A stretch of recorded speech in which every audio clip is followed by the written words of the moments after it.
Assalamualaikum warahmatullahi wabarakatuh. Perkenalkan, nama saya Novia dari 226C. Di sini saya akan menjelaskan sedikit materi dari kelompok 2, yaitu tentang telah pustaka dan hipotesis penelitian kualitatif dan kuantitatif. Teori-teori dan penelitian.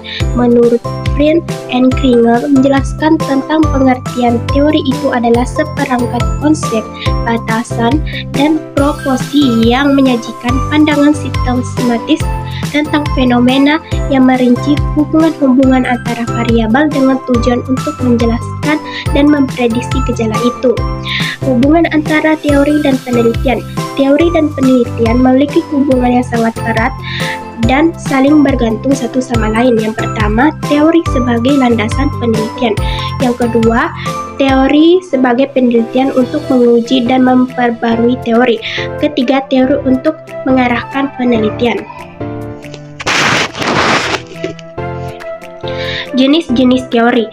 Teori deduktif memberikan keterangan yang dimulai dari suatu pemikiran atau pikiran spekulatif tertentu ke arah data yang diterapkan. Kemudian teori induktif, yaitu adalah menerapkan dari data ke arah teori dalam bentuk ekstrim, taktik, pandangan, dan protifiks. Ini dijumpai pada kaum behavioris. Kemudian teori fungsional menuju pada suatu interaksi pengaruh antara data dan perkiraan teoritis, yaitu data mempengaruhi pembentukan teori dan pembentukan teori kembali mempengaruhi. Tujuan, manfaat, serta langkah-langkah membuat telah pustaka. Ya, pertama itu kita mengidentifikasi penelitian sebelumnya, kemudian kita menemukan celah penelitian, lalu kita mendukung pengembangan kerangka teori, kemudian membuktikan keadaan masalah, kemudian lalu kita menjadi dasar penentuan metode penelitian, lalu membantu penelitian dalam menyusun hipotesis, menambah pemahaman teori, serta membantu dalam merancang penelitian, membantu dalam menghindari dalam duplikasi penelitian, serta meningkatkan kualitas penelitian.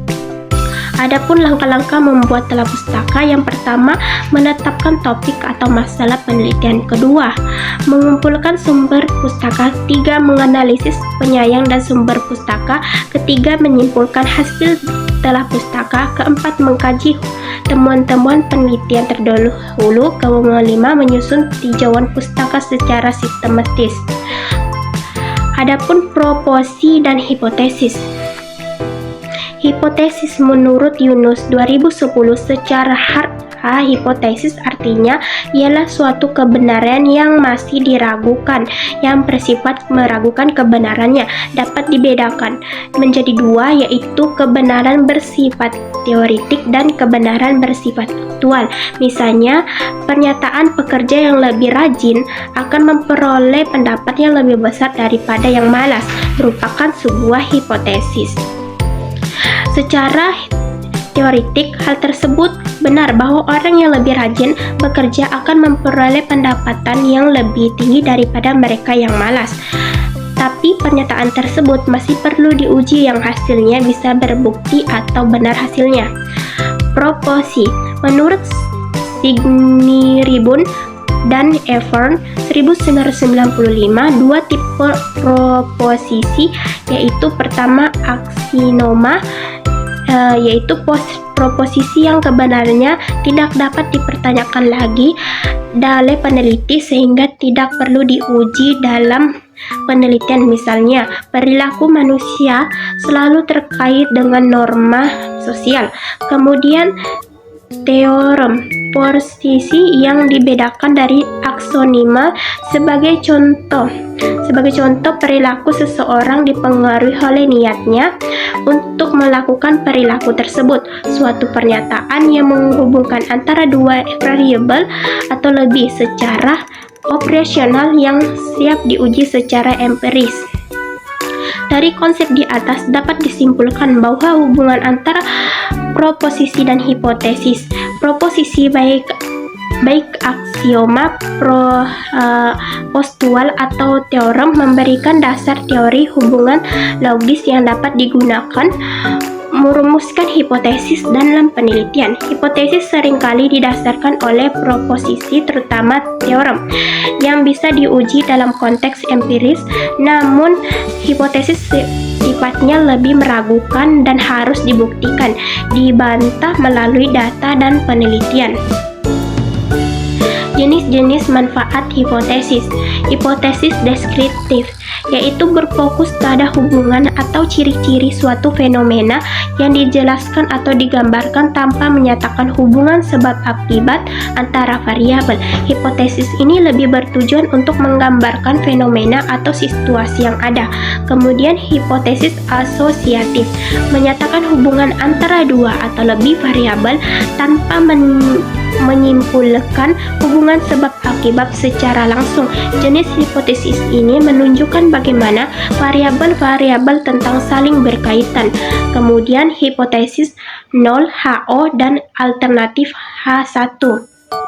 Hipotesis alternatif H1 atau HO menyatakan tidak ada hubungan atau perbedaan antara variabel yang teliti. Biasanya hipotesis ini digunakan sebagai hipotesis awal yang diuji dan dicari pembuktiannya melalui analisis statistik. Kemudian hipotesis alternatif yaitu H1 adalah hipotesis yang berlawanan dengan hipotesis 0 dan menyatakan adanya hubungan antar perbedaan yang signifikan antara variabel. Kriteria hipotesis, yaitu pertama harus jelas dan spesifik, yaitu hipotesis harus tidak boleh ambigu, terlalu umum karena hal tersebut akan menyulitkan penelitian dalam mengumpulkan data dan menganalisisnya. Kemudian dapat diuji, harus dapat diuji melalui eksperimen, survei, dan metode penelitian lainnya. Artinya harus ada cara untuk mengumpulkan data dan mendukung serta menolak hipotesis tersebut. Lalu logis berdasarkan teori literatur yang ada. Ini harus memastikan bahwa hipotesis tersebut tidak dibuat secara sembarangan dan ada dasar yang jelas dalam pengetahuan yang ada sebelumnya. Kriteria hipotesis. Kriteria hipotesis relevan dengan masalah. Hipotesis membantu penelitian untuk menyelesaikan masalah yang menjadi fokus penelitian, memberikan arah yang jelas dan mengarahkan penelitian menuju solusi yang dapat diuji. Konteks variabel yang dapat diukur. Variabel ini bisa berupa kuantitatif, misalnya angka atau skala, atau kualitatif, misalnya kategori atau kelas. Contoh hubungan antara variabel yang jelas dalam penelitian kuantitatif, hubungan biasanya berupa sebab akibat atau asosiasi antara variabel independen dan dependen, memungkinkan untuk menarik kesimpulan.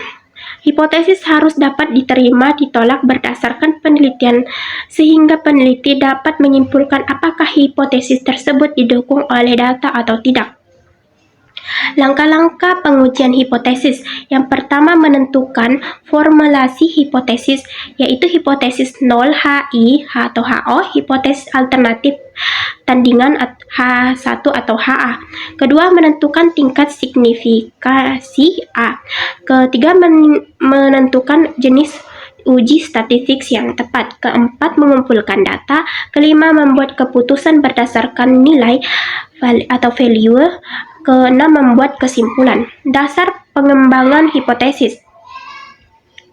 Contoh, jika peneliti berfokus pada hubungan antara kepuasan pelanggan dan loyalitas, maka teori motivasi konsumen atau teori kepuasan pelanggan bisa dijadikan dasar untuk mengembangkan hipotesis yang menghubungkan kedua variabel tersebut.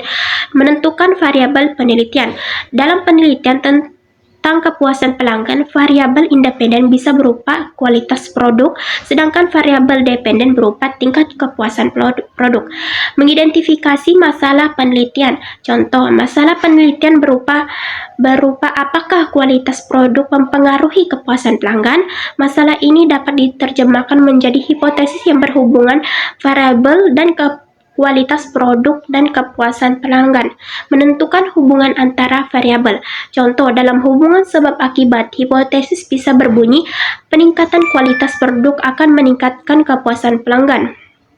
Contoh lain yaitu dalam hubungan asosiasi, hipotesis bisa berbunyi terdapat hubungan positif antara tingkat kualitas produk dan tingkat kepuasan pelanggan. Dasar pengembangan hipotesis.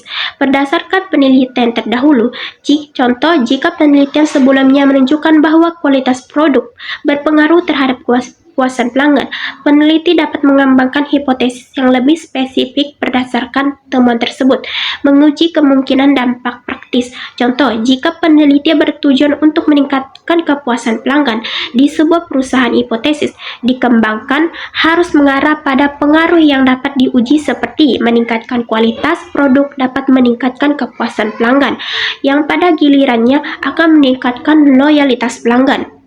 Menggunakan logika dan pemikiran deduktif. Contoh, dari teori yang menyatakan bahwa kepuasan pelanggan dipengaruhi oleh kualitas produk, peneliti dapat mengembangkan hipotesis yang lebih fokus seperti peningkatan kualitas produk yang akan meningkatkan kepuasan pelanggan.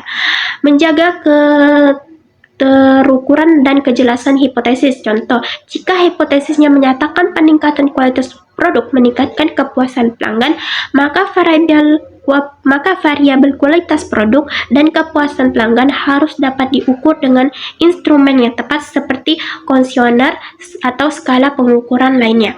Demikianlah pemaparan materi dari saya.